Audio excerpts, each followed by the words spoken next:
aqui, 5 minutinhos antes. Olá, galera. Vou chamar aqui a Alberta já. Bom que vocês já chegaram. Vou botar uma musiquinha aqui pra gente começar. Não sei se vocês estão me ouvindo. Vocês estão me ouvindo? Oi, Drica, tudo bem? Vocês estão me ouvindo? Estão conseguindo me ouvir?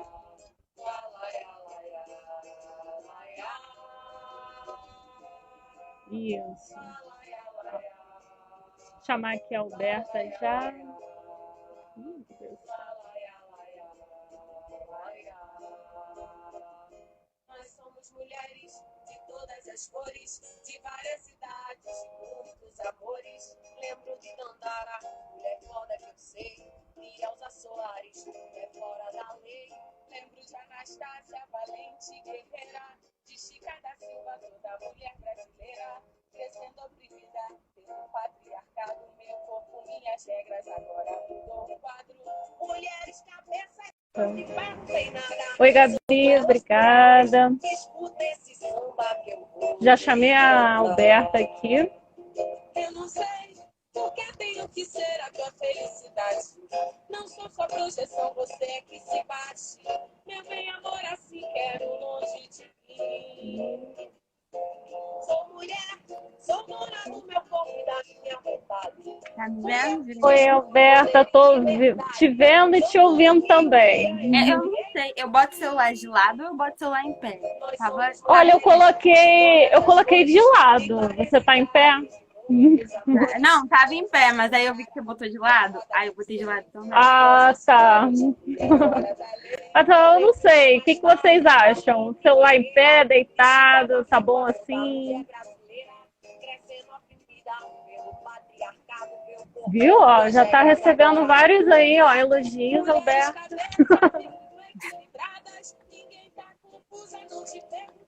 Está aguardando agora a galera chegar na live, tá? Não sei se vocês estão ouvindo a música. Vocês estão conseguindo ouvir a música? Aqui eu tô ouvindo baixinho. Baixinho? Nossa, aqui tá no máximo.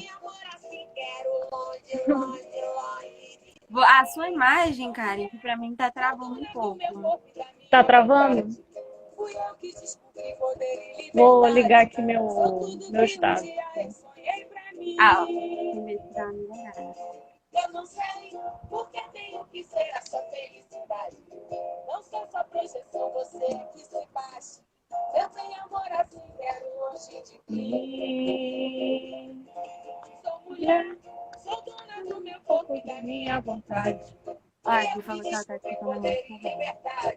Tá escutando a música bem? Que ótimo, então. Tudo que um dia eu sonhei pra mim. Tudo que um dia eu sonhei pra mim.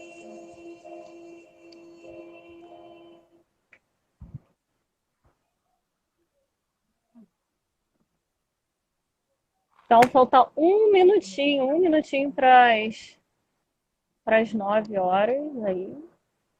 Vou colocar a música aí de novo para esperar a galera chegar, né? A gente começou só para ver se...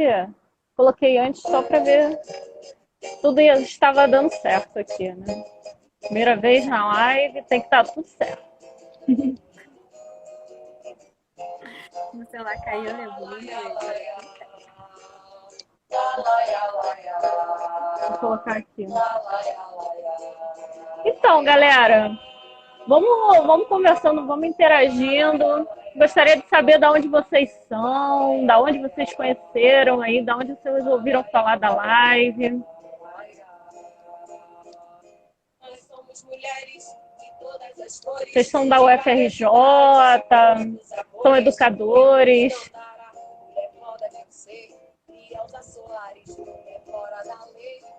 De Anastácia, valente guerreira, de Chica da Silva, toda mulher brasileira.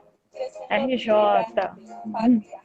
Meu corpo, minhas regras, agora mudou o quadro. Viu? UFRJ, a galera da UFRJ marcando presença. São elas por elas, escuta esse samba que eu vou te contar. Eu não sei porque tenho que ser a tua felicidade. Olha, tem gente da Rural. Galera da Rural aí, Rio de Janeiro, ó, entrando. Sou mulher, sou dona do meu Pouco corpo, da minha vontade. fui eu que descobri poder e liberdade. Sou tudo que um Um dia dia eu sonhei pra mim. nós somos mulheres de todas as cores, de várias idades, de muitos amores. Lembro de Dandara, mulher foda que eu sei, de Elza Soares. Galera entrando. Lembro de Anastasia, Oi, Silvia.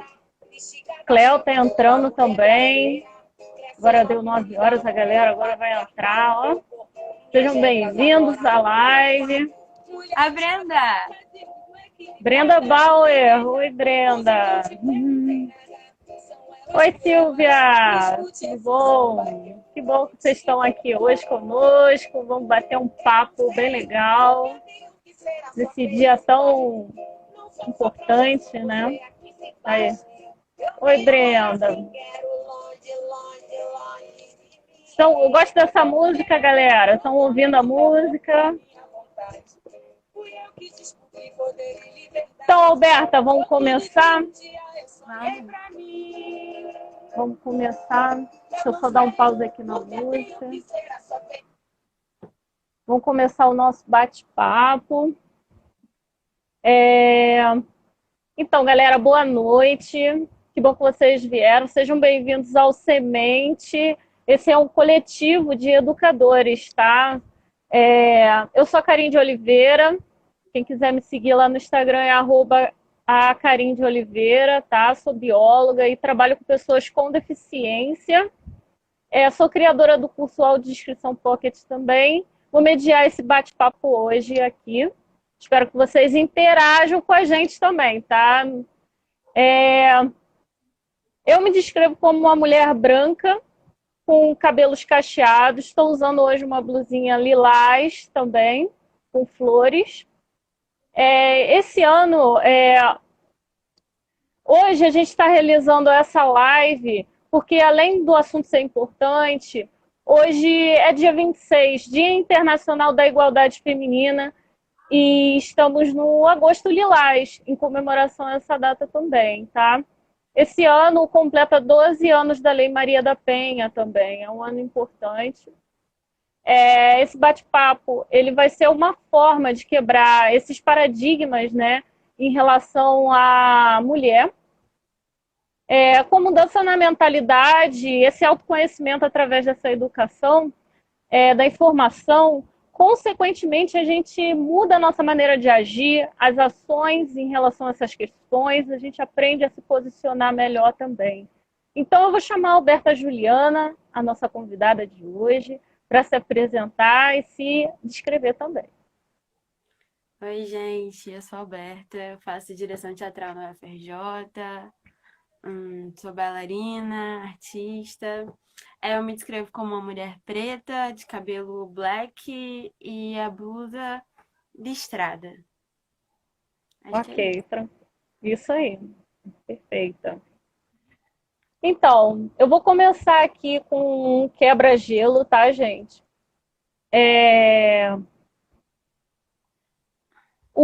Em relação a essas questões da igualdade feminina, alguns dados, né? Eu vou começar com alguns dados sobre o mercado de trabalho. Segundo o IBGE, aqui no Brasil, o salário das mulheres, em média, é 22% menor que o dos homens. Um homem ganha, por exemplo, R$ 2.400, uma mulher vai ganhar R$ 1.960, tá? A discrepância ela é muito grande ainda para os profissionais com ensino superior, é ainda maior. O rendimento médio das mulheres que concluíram a faculdade é 38% menor do que os homens com a mesma situação, com o ensino superior. Vou falar também alguns dados sobre tarefas domésticas. Com mais funções em casa, a mulher ela soma, né, a jornada dupla. Então, ela trabalha muitas vezes 3 horas a mais que eles por semana. 92% das mulheres disseram numa pesquisa do IBGE que realizam tarefas domésticas e os homens são em torno de 78% somente que disseram para o IBGE que fazem tarefas domésticas. É quase 100%, né? É um número muito alto de mulheres. Em relação à paternidade, mais um dado que resume bem essa disparidade, né? Segundo o IBGE também, mais de 11 milhões de mulheres encaram a maternidade sozinhas no país. A maioria, sabemos bem, não por opção, mas porque os pais simplesmente desaparecem. A violência doméstica, né, por conta dessa, não bastando a crise sanitária, o distanciamento social devido ao coronavírus fez com que o número de mulheres assassinadas disparasse no que tem sido chamado de a dupla pandemia. Então, a cada 2 minutos, 5 mulheres no Brasil sofrem violência. E, dito tudo isso, eu vou começar as perguntas, né, para a Alberta. E a gente vai começar pensando na educação como a forma para a mudança da mentalidade e transformação da sociedade. Eu cito agora uma frase de Paulo Freire, né, que a educação ela não transforma o mundo, a educação transforma as pessoas e pessoas é que vão transformar o mundo, né? Então, Alberta, vou começar agora com essa pergunta, tá, para você. Como os profissionais da educação eles vão poder contribuir para reforçar as construções sociais sexistas? Bom, os meios educacionais, eles são primeiro uma das primeiras introduções dos meninos e das meninas ao mundo social. Então, quando a gente tem profissionais que têm uma mente sexistas, a escola mesmo é um local que tem muitos valores, tem regras. Então, quando os profissionais, os educadores, eles impõem práticas sexistas, a partir do momento que por exemplo, as crianças são divididas na educação física.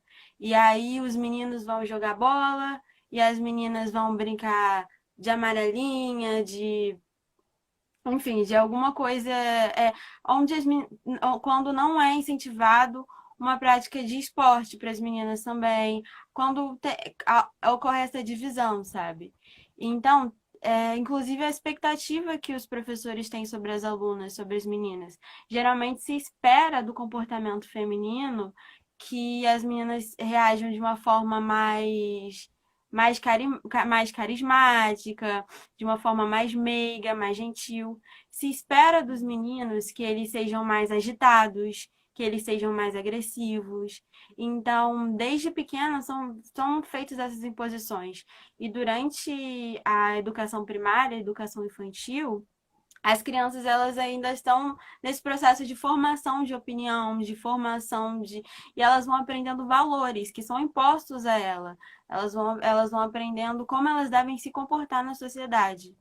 Então, a partir do momento que ao menino é dado toda essa possibilidade de, por exemplo, até nos brinquedos da infância, o menino ganha um carro, ganha um boneco que tem um carro, coisa de controle remoto, enfim. Ele é estimulado sempre a ter essa liberdade, enquanto as meninas são sempre estimuladas a fazeres domésticos, a se comportar. As meninas elas têm que reprimir essa agressividade e os meninos têm que reprimir os sentimentos. Então, os meninos não podem chorar, os meninos não podem. Então, quando a gente trabalha no meio educacional, a gente tem que tomar muito cuidado, porque muitas dessas práticas sexistas já estão incorporadas na gente. Porque a nossa sociedade é uma sociedade muito sexista.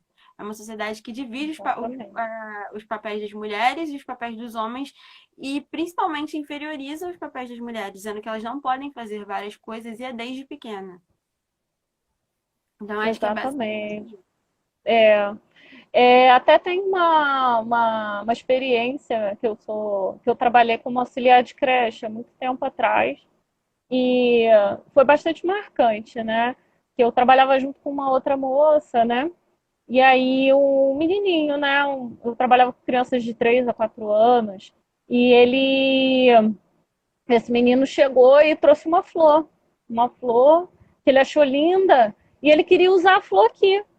E eu falei, nossa, que flor bonita. E ele quis colocar aqui. Eu dei liberdade para ele fazer isso, né? Porque ele está construindo o que ele gosta, o que as opiniões dele. E a outra educadora depois veio me falar, né? Ah, eu tive que falar para ele que o menino não usa flor na orelha, só menina. E É aí eu exatamente aí. Começa. exatamente. Então, já desde a creche, as crianças elas já têm a opinião delas, né? Achar a flor bonita e querer usar. E vocês aí, gente, vocês são também da área de educação, vocês já tiveram essa experiência? Vão comentando aí que a gente vai falando aqui também sobre os seus comentários, tá? Se vocês já tiveram essa experiência, tá? Em relação em algum local que já tenham tido já visualizaram essa situação, tá? É... E Alberta, vou fazer uma outra pergunta para vocês. E assim, galera, se vocês tiverem alguma outra pergunta que quiserem fazer, tá? Podem ir fazendo que eu vou colocando para a Alberta aqui, tá bom? Como essas construções sociais na infância, elas vão influenciar na vida adulta dessas crianças, né?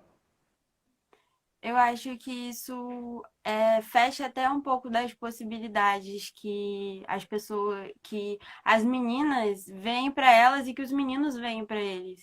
Porque, por exemplo, eu fiz técnico em dança, me formei em dança. A minha turma, por exemplo, no nosso primeiro ano a gente tinha um menino. E algumas outras turmas tinham mais meninos.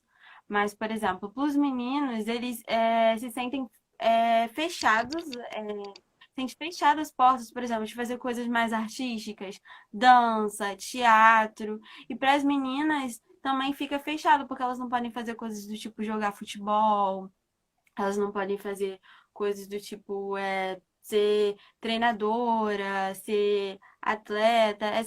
Tem sempre um grande preconceito em relação a isso. Então são coisas que vão influenciando até na forma de você escolher uma profissão. Quando o menino decide ser bailarino, é uma coisa que é uma coisa muito forte. É um preconceito que tem que lidar muitas vezes, inclusive dentro de casa. Quando o menino resolve ser ator, e quando uma menina resolve ser algo que não seja muito voltado para a educação de pessoas, porque a nossa sociedade faz com que as mulheres achem que que elas só têm que trabalhar nessa área, tipo veterinária, é, área de cuidados, enfim, com pessoas, mas agora uma mulher como presidente já é uma coisa que não é É, muito, não é incentivado, sabe? Os nossos sonhos exatamente. eles são diminuídos. Isso. Aqui, Alberta, o Palermo, né? Ele mandou aqui umas perguntas. Ele falou justamente dessa questão das artes. Vocês acham que as artes podem ajudar a diminuir essa diferença? E ele também perguntou se você vê essa disparidade diminuindo nos próximos anos. Eu acho que hoje em dia a gente conversa muito sobre isso. E eu acho que começa por aí, sabe? Porque a gente traz mais esses assuntos à tona. Antigamente, esses assuntos eram questões muito presentes, não são mais presentes agora, sempre foram muito presentes, só que hoje em dia a gente fala sobre isso. E eu acho que falar sobre isso é um primeiro passo de reconhecer que isso existe para a gente lutar contra. Por exemplo, hoje eu já vejo mais professores com mente mais aberta, professores que trazem isso para a sala de aula. Inclusive, muitos dos professores que trazem isso são às vezes criticados. Então, esse é um problema que a gente tem que ver, que a gente tem que trazer, que a gente tem que abordar, sabe? Eu acho que tudo começa com a criação dentro de casa, da forma como os pais veem esse jovem, tipo, do que os pais passam para eles. E depois como a sociedade recebe. Porque se uma criança é incentivada a ser ela mesma dentro de casa, ela vai ter uma visão melhor quando ela for para a rua, quando ela for para o meio educacional e tudo mais. Eu acho que a família importa muito, sabe? Como a família reage Uhum. quando o seu filho quer ser bailarino? Como a família reage quando a sua filha quer ser jogadora de futebol, sabe? Isso é um Exatamente. A grande Drica ponto. até botou aqui no comentário dela que na área de exatas tem muitos homens, né? E a Daniele, ela falou que ela acredita que ainda existe muito dessa relação de sexo ligada à atividade, mas que já tem diminuído, né? Essa distância, essa disparidade, né? Eu tenho uma outra pergunta para você, Alberta. Você quer falar um pouco mais? É porque eu ia perguntar agora sobre. Queria que você falasse um pouco sobre essas construções culturais machistas dentro das famílias, como você já até mencionou um pouco agora, e como a família pode reforçar essas construções, né? Como ela está fazendo, né? Reforçando essa questão. Eu vi uma vez uma reportagem, acho que foi na Globo, alguma coisa assim, Globo Repórter, e que estava perguntando para os pais o que eles fariam se o filho tivesse, por exemplo, que se o brinquedo favorito do filho fosse uma boneca. Sabe, eu acho que tudo começa nos brinquedos. Quando a menina recebe uma boneca que incentiva ela a querer ser mãe, ou seja, já é uma coisa esperada, é uma expectativa da sociedade que que a sua filha menina seja mãe. Então, a sociedade já faz com que a mulher ela tenha impõe essa vontade nela de querer cuidar de afazeres, por exemplo, ter brinquedo de lavar louça, geladeira. Enquanto eu lembro que quando eu era mais nova, eu vi os brinquedos do meu irmão, eu ficava, caraca, que incrível, sabe? Ele tinha um Speedway, um carro assim enorme, que era controle remoto. Eu achava incrível, eu achava super legal, sabe? Porque para os meninos é dado mais essa liberdade, sabe? De você de você poder voar de alguma forma e para as meninas é uma coisa mais tipo, você tem que se comportar, você tem que até em questão do corpo, sabe? Você tem Uhum. que guardar o seu corpo, você tem que se respeitar, você tem que ser uma pessoa recatada, você tem que se dar o valor, você tem que se dar o respeito, sabe? Muitas vezes E, dentro de casa é ensinado a gente que a gente tem que se dar o respeito do que a gente cobrar o respeito do outro, sabe? É como se a gente desse motivo para as pessoas não respeitarem a gente. E se a gente não der esse motivo, aí que a gente não vai, aí que a gente vai ser respeitada, é, sabe? exatamente. Alberta, a Silvia, ela tem um filhinho, né, de 1 ano. Ela colocou aqui pra gente que ela tenta criar ele de uma forma mais livre, ela procura diversificar os brinquedos, as brincadeiras, ela não cobra uma masculinidade tóxica e não tenta impedir ele de chorar, né, de expressar os sentimentos dele. É, exatamente. Os meninos, eles precisam de chorar, sabe? Eles não têm obrigação de ser a pessoa. Porque chorar é um ato de força, sabe? Você admitir o que você tá sentindo, você deixar liberar, isso é um ato de força. Então, quando você fala pro menino que homem não chora, você tá reprimindo os sentimentos daquela criança, inclusive pode ajudar a tornar ela se tornar uma pessoa mais agressiva. Porque ela vai precisar de se expressar de alguma maneira. Então, muitos homens eles não sabem lidar com a raiva, com a agressividade, porque desde o início eles tiveram que ocultar os sentimentos deles, sabe? Eles não podiam chorar, eles não podiam sentir dor, tem que fazer cara de macho, né? Então, é uma coisa muito importante que a Silvia, né? Silvia, Tenha Silvia, criado, colocou esteja aqui pra criando o filho gente. dela assim. Porque começa desde a infância, sabe? Que a gente aprende essas coisas. Isso. Alberta, agora ia fazer uma pergunta: de que modo o machismo pode afetar os corpos das mulheres? Esse machismo que vem sendo construído, né, que é uma crença, né, social já construída muitas vezes desde a infância. Como isso afeta o nosso pensamento de nós mulheres? Como você vê essa questão? Olha, o machismo ele afeta a gente de diversas formas. É, principalmente na questão da objetificação dos corpos, sabe? A objetificação dos corpos é você achar que o corpo da mulher, ele é só um instrumento de beleza. E o que que é um objeto? Um objeto é algo que você vai usar. Então, quando você objetifica o corpo de uma mulher, você trata ele como se fosse algo para você usar.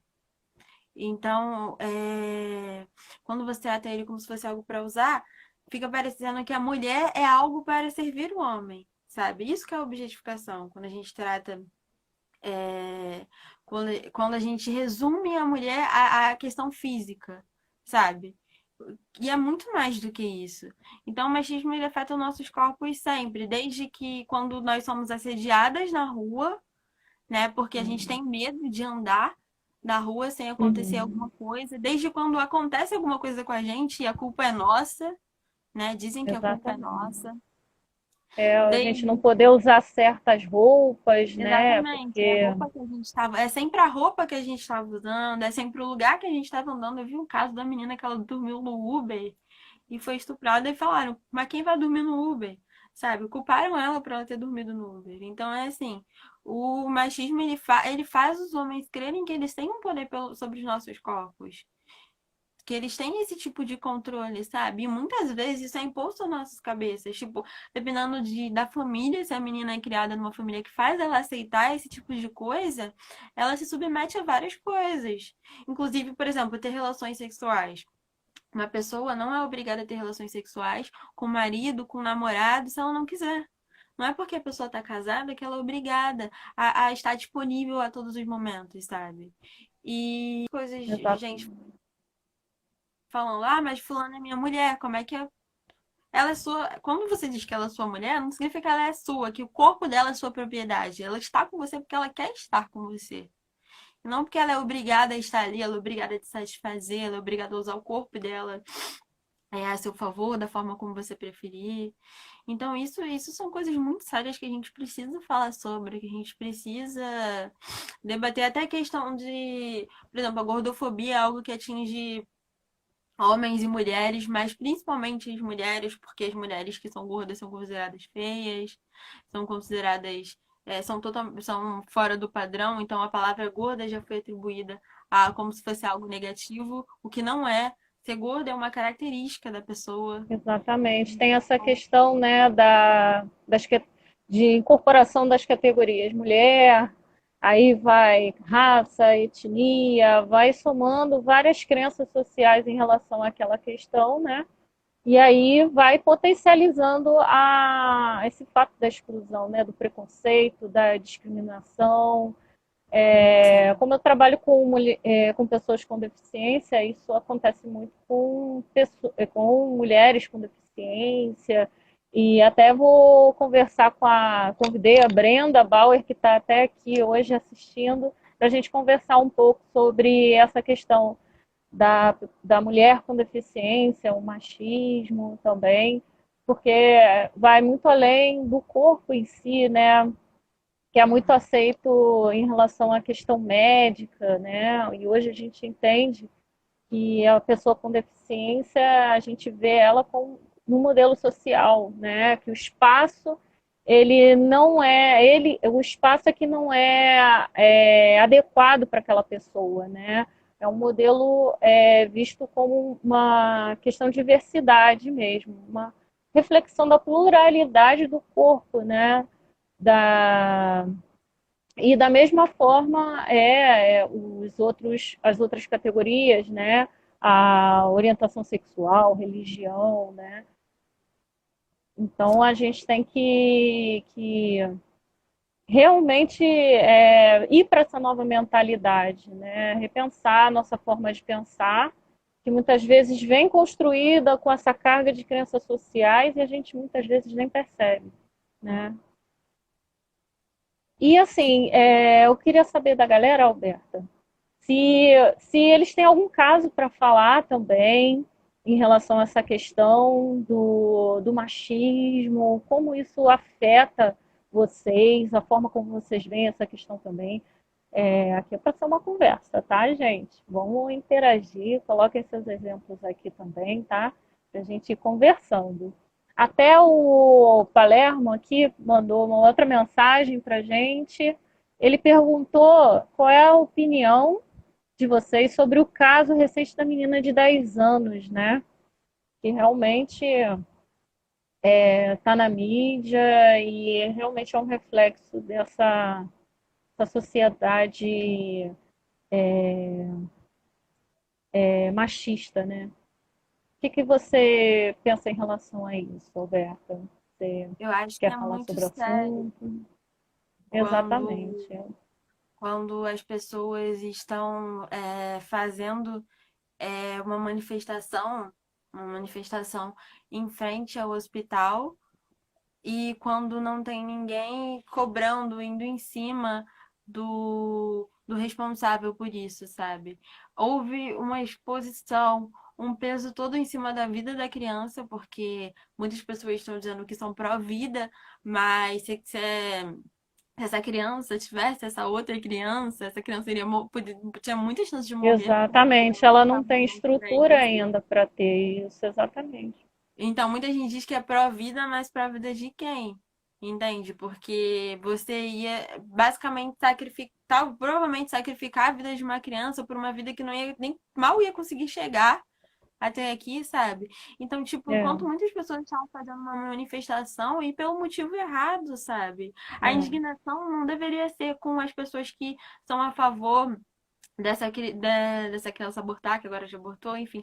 Mas a indignação deveria ser com isso. A indignação deveria ser com, com o cara que fez isso, sabe? As pessoas deveriam estar atrás disso, exatamente. atrás de julgamento, pressionando isso, sabe? Agora, imagina, o profissional vai lá para resolver o negócio, para cuidar da menina e ainda ser chamado de assassino.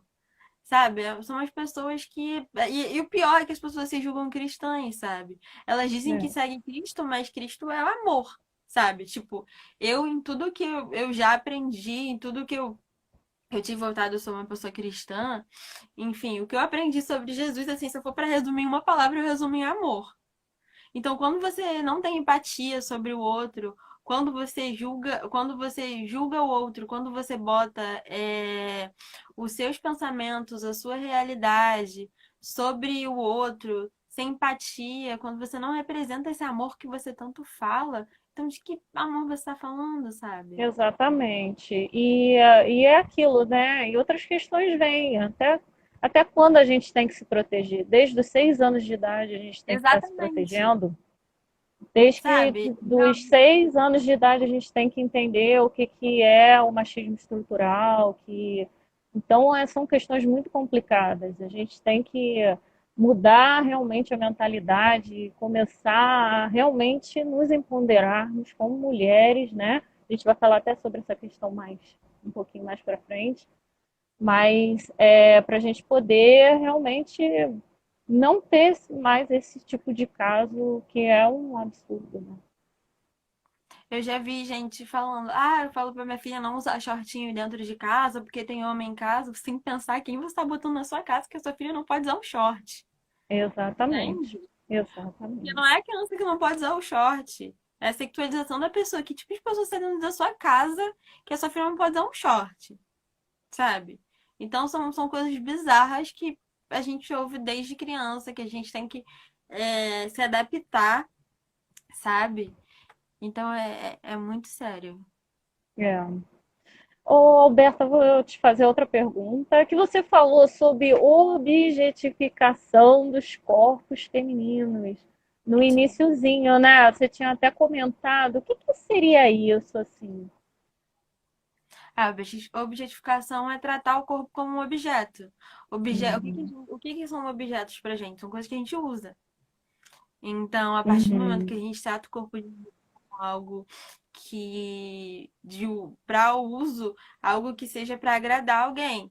Então, quando a gente fala, pô, o homem chega pra mulher e fala que ela é gostosa, e fala como se fosse um elogio, mas resume ela a isso, sabe? Isso é uma objetificação do corpo, porque você tá vendo.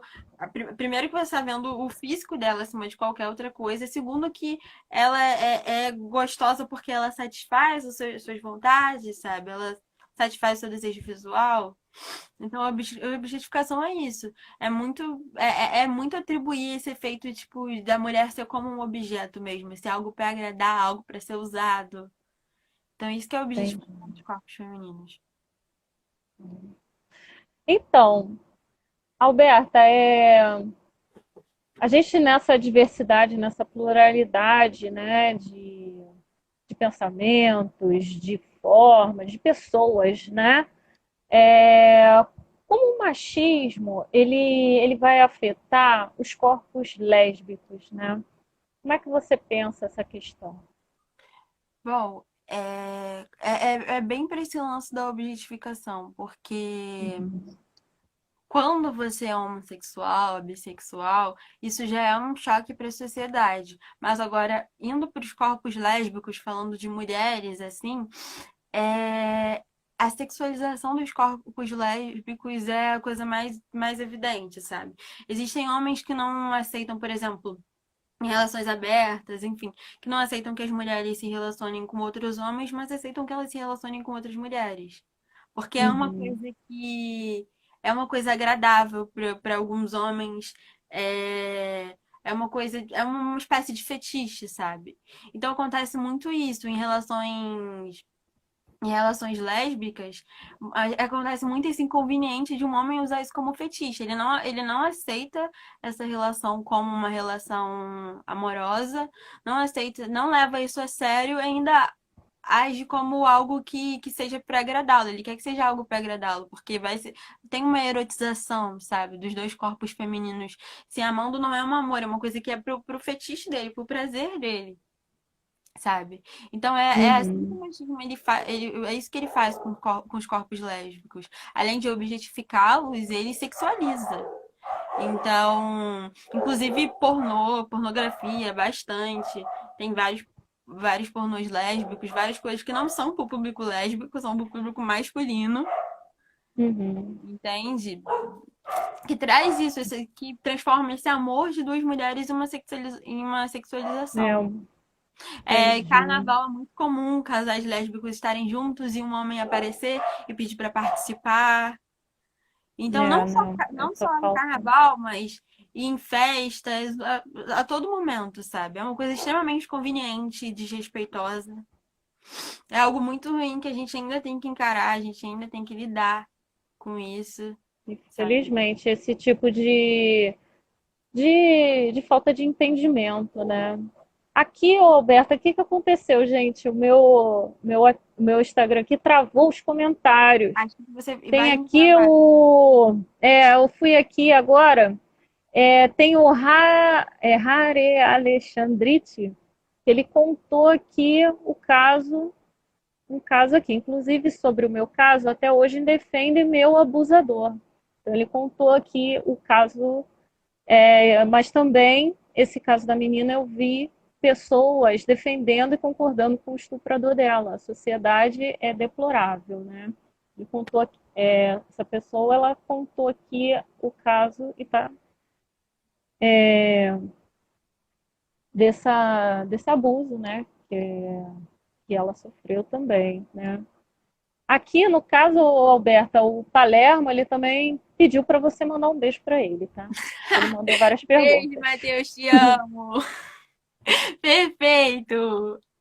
Então, galera, se vocês quiserem continuar mandando questões, agora já deu.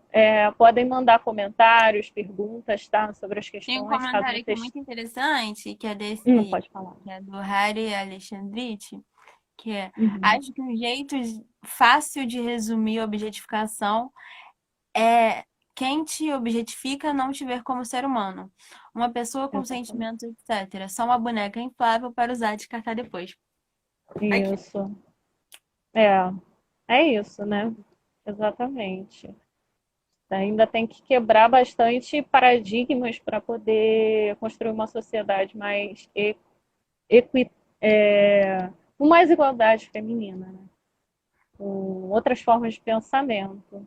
Mas afinal, Alberta, o que é o feminismo, né? E essa questão do feminismo interseccional, o que é isso, Alberta? A gente tem tantas novas, assim, pelo menos eu que estou conhecendo essas questões recentemente, faz um ano, né, que eu venho estudando sobre essas questões mais feministas.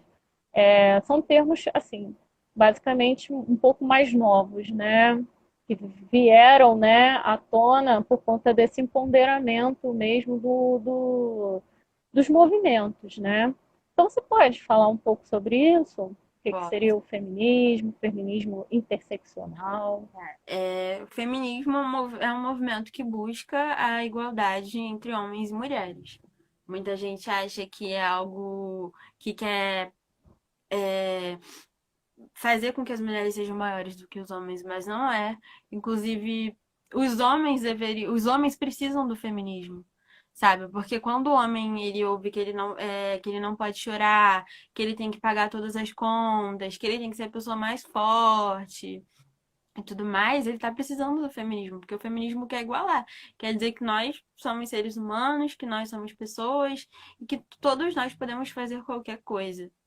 Então, o feminismo é. Só que aí a gente tem as questões dentro do feminismo, porque o feminismo ele veio a partir do movimento sufragista, que foi um movimento dos anos 60, se eu não me engano, para onde queriam que as mulheres, uma luta feminina para que as mulheres pudessem votar. Também começou com esse desejo das mulheres de votarem. Expandir, porque antigamente as mulheres eram só voltadas pro meio doméstico, elas não podiam opinar, não podiam tomar conta de nada. Enfim, era esse o ambiente ao qual era imposto para as mulheres. Só que o que acontece? Quando começou esses movimentos feministas, que inicialmente não tinham teorias, foram tendo a partir dos anos em que mulheres feministas foram escrevendo, esse feminismo foi um feminismo branco. Porque enquanto as mulheres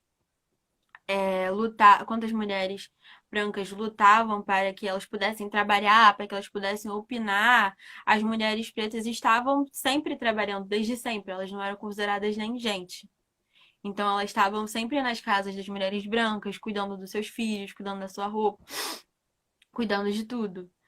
Então, o feminismo interseccional, o recorte de interseccionalidade, é um recorte trazendo as questões raciais. Ele assume que todas as mulheres, obviamente, todas as mulheres sofrem perante o machismo, mas que existe um recorte de raça ali dentro. Porque enquanto a mulher branca ela sofre pelo machismo, a mulher preta ela sofre pelo machismo e pelo racismo, que inclusive está dentro das mulheres brancas também podem ser racistas e isso afeta as mulheres pretas. Então, o conceito de interseccionalidade tem que ser usado para tudo, porque, por exemplo, eu sou uma mulher preta LGBT, mas quando eu estou dentro do meio de pessoas LGBTs, podem ter pessoas LGBTs racistas. Então, da mesma forma, quando eu estou no meio de pessoas pretas, podem ter pessoas pretas homofóbicas. Então, o recorte de interseccionalidade, ele trata a questão racial como uma grande questão até dentro do feminismo, que não dá para comparar as duas lutas porque são pesos diferentes. São lutas diferentes. Tem até uma série muito legal da Netflix, acho que é Coisa Linda, que teve um pedaço que tratou sobre isso. Que eu acho que a menina falou pra amiga dela assim: Não, mas você não entende o que eu tô passando, que não sei o que, eu tô tentando trabalhar, eu tô querendo lutar pelos meus direitos, não sei o que. E a amiga preta dela fala pra ela: Eu tô tentando lutar pra ser considerada gente, sabe? Pra ser respeitada. Tem até uma Exatamente. pensadora feminista que é a Truth, eu não sei pronunciar direito, mas depois eu posso dar uma notadinha pra você, Uhum, compartilhar tá. aqui, que ela escreveu o livro E Eu Não Sou uma Mulher. Porque foi Eu já ouvi falar. quando começou a rolar essa revolta, essa revolução feminista, quando começou a rolar, e as mulheres pretas foram basicamente. As pautas raciais não eram inclusivas, sabe? Não era algo incluído, não era algo que se falava, sabe? Não, não, Uhum. enquanto se falava sobre as mulheres terem os direitos e tudo mais, a mulher preta não era nem considerada um ser humano. Por isso que a gente sempre, em qualquer luta, a gente tem que ter esse recorte interseccional, que é levando em conta o que você está falando. A interseccionalidade, ela trata essa questão racial, ela também trata a questão de classe, porque a gente sempre tem que pensar com quem a gente está falando, para quem a gente está falando, e qual é a classe dessa pessoa, qual é a cor dessa pessoa. Como essa pessoa vai ser vista na sociedade.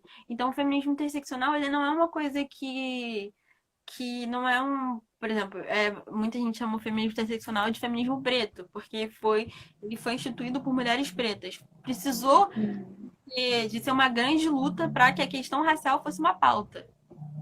Então foi uma grande luta. Então, o que acontece?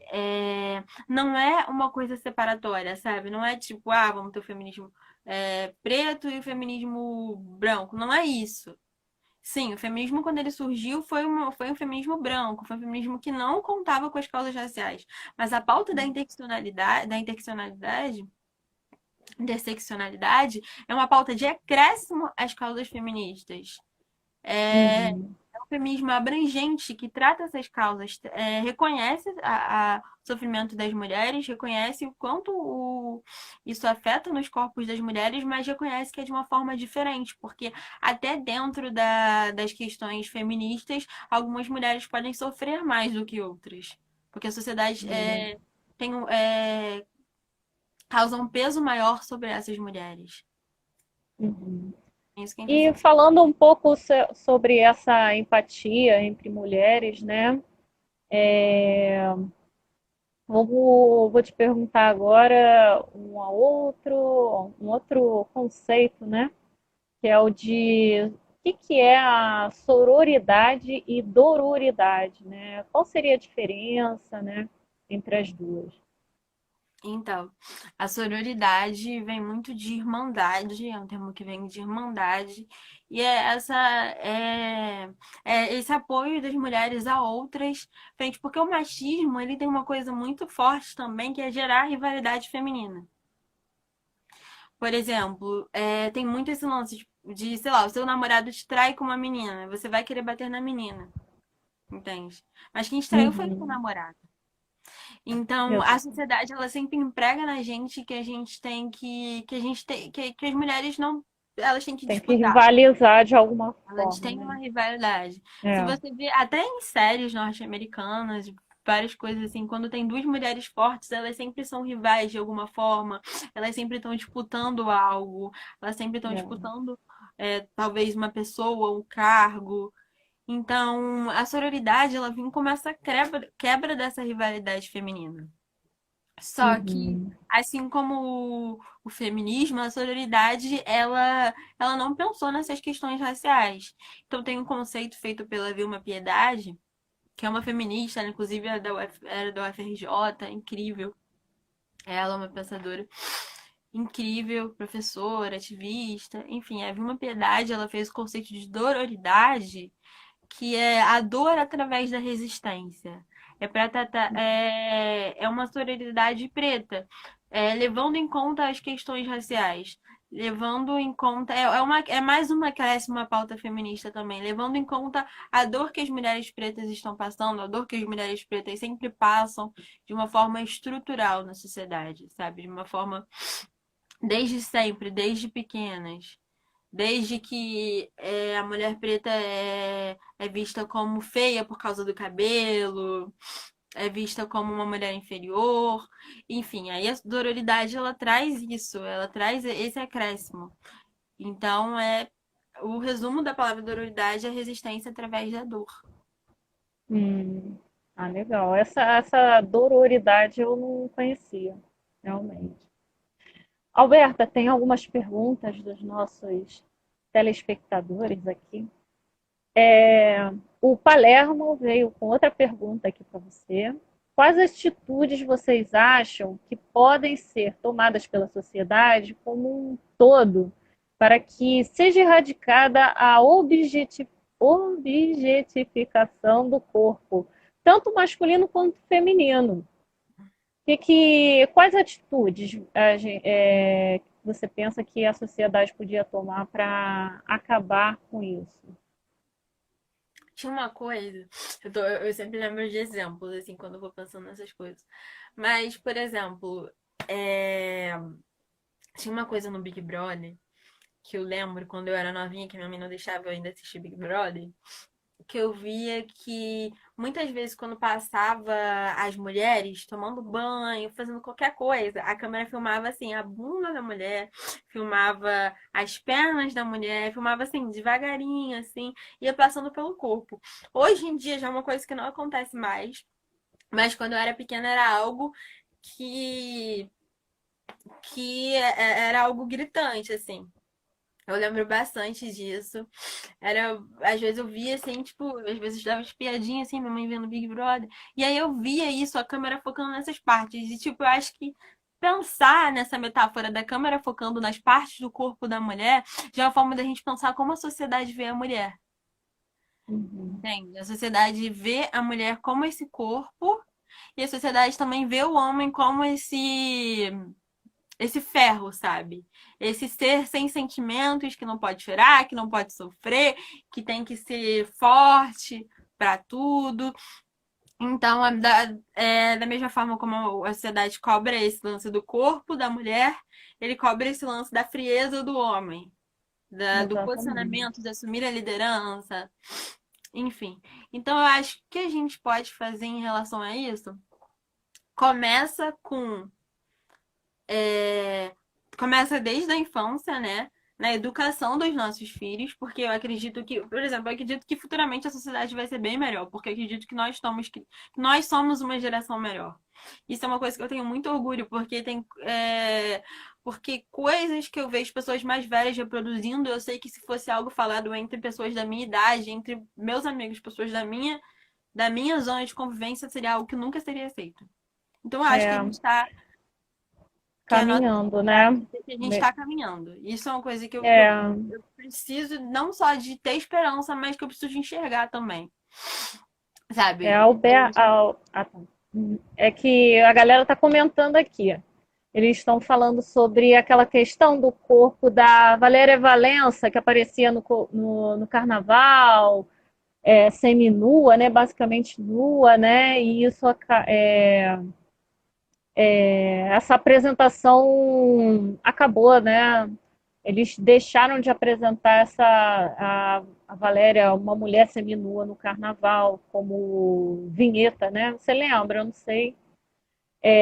Então, o pessoal estava comentando aqui, a Silvia falou disso, a Rosendane também, que a mudança da apresentação da Globeleza, também é um exemplo disso, né? E a Exatamente. Silvia fala que é o corpo de uma mulher sem voz, né? Que bem, realmente, bem objeto, né? Sim. Então, Alberta, também só para lembrar que faltam 5 minutinhos, eu creio, para terminar o nosso período aqui, que é 1 hora, né? caraca, já, a gente já tá Agora, 1 hora. nós Gente, estamos quase a 1 hora aqui conversando sobre esse assunto super importante. Você tem alguma coisa para falar agora aqui no final? Você quer finalizar com alguma questão? tá. Eu acho que a gente tem que buscar muito sobre isso. Um recorte que eu falo que eu acho que é uma coisa importante de se falar, é uma coisa que eu tenho aprendido recentemente, é mensagem para as mulheres, inclusive, pesquisem sobre ginecologia autônoma. Eu aprendi sobre isso recentemente num curso que eu tenho feito, um curso feminista de Niterói, que eu tenho feito online. E a ginecologia autônoma é uma forma da gente voltar a ocupar os nossos corpos, a gente voltar a ter domínio sobre os nossos corpos. Porque a medicina e todas essas áreas surgiram com as bruxas que foram queimadas na Inquisição. Então a Inquisição não queimou só corpos, mas ela queimou conhecimentos também. Então, a partir desse momento foi virado um tabu a gente cuidar e lidar com o nosso corpo. A mulher ela sempre tem que esconder o corpo dela, não esconder o corpo dela que eu digo, mas esconder de si o corpo dela. Boa parte das mulheres nunca nem viu a sua vulva no espelho. Então, isso é um assunto muito sério. A gente precisa se conhecer, porque quando a gente se conhece, a gente tem domínio sobre os nossos corpos. Então, uma coisa que eu falo para as mulheres é pesquisem sobre ginecologia autônoma, para a gente ter autonomia sobre os nossos corpos. Não vão apenas no médico e aceitem um remédio para curar o sintoma sem saber qual é o motivo qual é o motivo de você estar sentindo essa dor, sabe? Porque quando você pega e toma um remédio só para curar a dor que você está sentindo, você não vai a fundo no que você está sentindo. Então a gente precisa de conhecer os nossos corpos para pra gente ter uma independência sobre eles. Sabe? Muitas mulheres, elas vão ao ginecologista, elas vão e elas não sabem, elas não conhecem o corpo delas.